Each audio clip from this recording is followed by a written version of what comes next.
Story 1. The Whispering Patient. Submitted by Porcelain Annabelle. I was a relatively new nurse at the time, having been there for just under a year. The institution was old, with creaky floors and dim lighting. It had that kind of atmosphere where even in the middle of the day, some corners felt like they were shrouded in perpetual dusk. But I digress. There was this one patient, Miss Wren. She was an older lady, probably in her late 70s. She was mostly nonverbal, and she had this habit of whispering to herself. It was never loud enough to make out the words, just a soft, continuous murmur. Most of the staff said she was harmless, just lost in her own world. But there was something about her that actually frightened me. One evening, I was on the night shift. It was around 2 a.m., and the institution was quiet, save for the occasional moan or distant sound of someone talking in their sleep. I was doing my rounds, checking on patients, making sure they were okay. When I got to Miss Wren's room, I noticed her bed was empty. This was odd because she rarely ever left her bed, especially not at this hour. I checked the bathroom, thinking maybe she had gotten up to use it, but she wasn't there. I felt a pang of terror. Patients wandering off in the middle of the night was never a good sign. I began searching the nearby rooms and hallways. As I walked, I could hear a faint whispering sound. It was Miss Wren's voice. I followed the sound, and it led me to the old therapy room. The door was slightly cracked, and the room was dark, save for the faint glow of the moonlight streaming in through the window.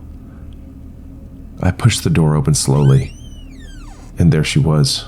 Miss Wren was standing in the middle of the room, her back to me, whispering. But what made my heart race wasn't the fact that she was whispering, but what she was whispering to. There, in front of her, was a chair, and on that chair was a pile of old dolls. They were the kind with porcelain faces and glassy eyes, the kind that look like they're staring right through you. Miss Wren was whispering to these dolls, caressing their faces, and every so often, she'd lean in and kiss one on the forehead. It was so eerie and unsettling, I felt paralyzed. Standing there for what seemed like forever, I finally mustered the courage to speak. "Miss Wren?" I called out softly. She stopped whispering and turned to face me. Her eyes were wide, and her face was pale. She looked at me, then at the dolls, and then back at me. "They needed me," she whispered. "They were lonely." I approached her slowly, trying to keep my voice calm. "It's time to go back to your room, Miss Wren." She nodded slowly, her gaze still fixed on the dolls. I took her hand and led her back to her room. She didn't resist, but she kept whispering the entire way. "They were lonely. They needed me."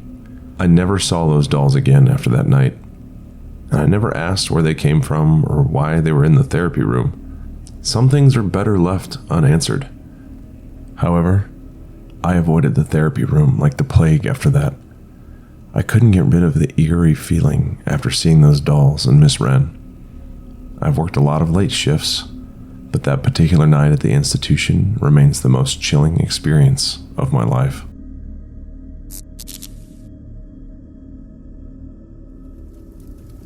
Story 2. The Night in Room 217. Submitted by Left and Forgotten. I used to work at the old mental institution on the outskirts of town. The one they've since torn down.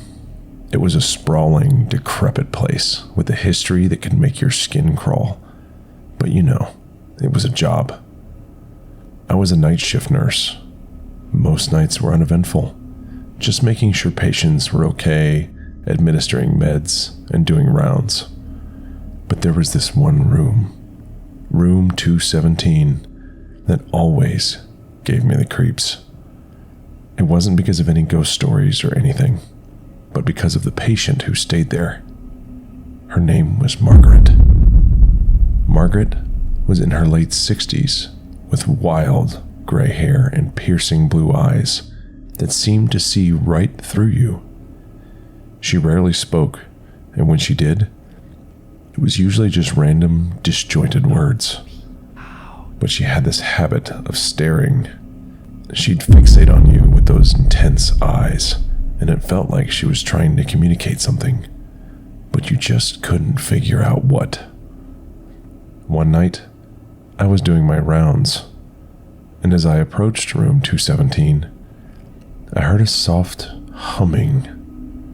It was a tune I didn't recognize, but it was oddly calming. I peeked into the room, and there was Margaret, sitting up in her bed, staring right at the door, waiting for me. I shook off my hesitation and entered. "Hey, Margaret," I said, trying to keep my voice steady. "Everything okay?" She didn't respond, just kept humming that tune and staring. I checked her vitals, made a note in her chart, and was about to leave when she suddenly grabbed my wrist. Her grip was icy cold and way stronger than I expected. "Stay," she whispered, her voice raspy. I tried to pull away, but her grip tightened. "Margaret, you need to let go," I said, panic creeping into my voice. She leaned in closer, her eyes never leaving mine. "He's coming," she whispered. "Who's coming?" I asked, my heart racing. She didn't answer. Instead, she released my wrist and lay back down, resuming her humming. I quickly left the room, trying to shake off the feeling of dread that had settled in my chest. I went to the nurse's station and tried to distract myself with paperwork. But every noise, every creak of the old building made me jump. After what felt like hours, I decided to do another round to calm my nerves. As I approached room 217 again, I noticed the door was slightly ajar. I pushed it open and froze. The room was empty. Margaret's bed was neatly made, as if she hadn't been in it at all. I quickly checked the bathroom, the closet, everywhere. No sign of her. Panicking, I ran down the hallway, checking every room, every nook and cranny. There was no sign of Margaret anywhere. I was about to call for backup when I heard a soft humming coming from the end of the hallway. I followed the sound and found myself in front of the old, unused wing of the institution. The door to the wing was cracked open, and the humming was coming from inside. Taking a deep breath, I pushed the door all the way. The hallway was dark and cold, the only light coming from the moon outside. I followed the humming until I reached a room at the very end, and there, sitting in the middle of the room, surrounded by old, discarded medical equipment, was Margaret. She was humming that same tune, her eyes fixed on something in the corner of the room. I followed her gaze and nearly screamed. There, in the shadows, was a tall, dark figure. I couldn't make out any features, but I could feel its presence, heavy and oppressive. Margaret turned to look at me, her eyes filled with tears. "I told you he was coming," she whispered. I grabbed her hand and pulled her out of the room, not daring to look back. We made it back to the main wing, and I locked the door to the old wing behind us. I never found out who or what that figure was. Margaret was moved to a different room and never spoke of that night again. But I'll never forget the look in her eyes, the terror and the sadness. I left that job not long after and never looked back. But sometimes, when I'm alone in the dark, I swear I can hear that soft humming, and I can't help but wonder if he's still out there, waiting.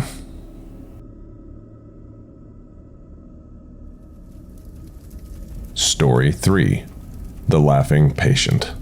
Submitted by Lost Lois. I used to work at a mental institution a few years back, right after I graduated. The place was old, with those floors that groaned under your feet and lights that never seemed bright enough. But the patients, they were mostly good souls, just needing some help. There was this one patient, Miss Lane. She was an older lady, probably in her late 70s, with a mop of curly gray hair. The thing about Miss Lane was that she was always laughing. I mean, always. Whether it was mealtime, therapy, or just sitting in her room, you could hear her gentle chuckles echoing down the hallways. Most of the staff found it endearing, a sign of her harmless nature. But sometimes, her laughter fell out of place, like when it was dead quiet in the middle of the night. One night, I was on the graveyard shift. It was around 2 a.m. and everything was silent except for the occasional distant laugh from Miss Lane. I was doing my rounds, ensuring every patient was tucked in. When I reached Miss Lane's room, her bed was empty. I panicked. I checked the adjoining room, but no sign of her. I tried to calm my racing heart, thinking she might have just wandered to the common room. As I neared the common room, I heard it. Soft whispering. I strained my ears, trying to catch the words, and realized she was whispering my name.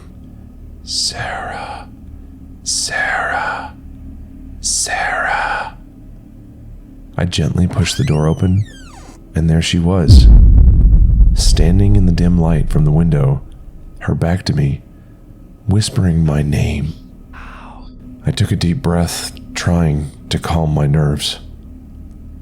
Miss Lane, it's late. Let's get you back to bed.